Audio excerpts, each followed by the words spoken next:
Këtë premte në Kosovë u shënua dita e dytë e epopesë së UÇK-s. Me këtë rast, krerët e shtetit dhe përfaqësues institucional bën homazhe në kompleksin memorial Adem Jashari në Prekaz. Presidenti i Kosovës, Vjosa Osmani, nga kazerma Adem Jashari në Prishtinë në 28 dhjetorin e epopesë së UÇK-s, ku edhe u bë rreshtimi i kuadratave të Forcës së Sigurisë së Kosovës, tha se Forca e Sigurisë së Kosovës është trashëgimtare e ushtrisë çmimtare të Kosovës, raporton Kosova Press.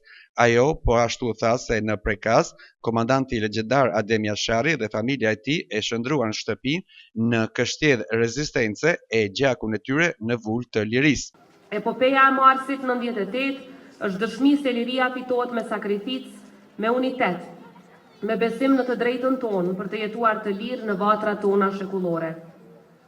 Sot krenaria jonë nuk qëndron vetëm në të kaluarën.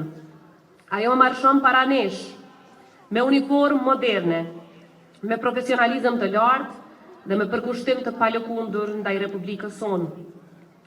Forca e Sigurisë së Kosovës është trashëgimtare denjë e UÇK-s.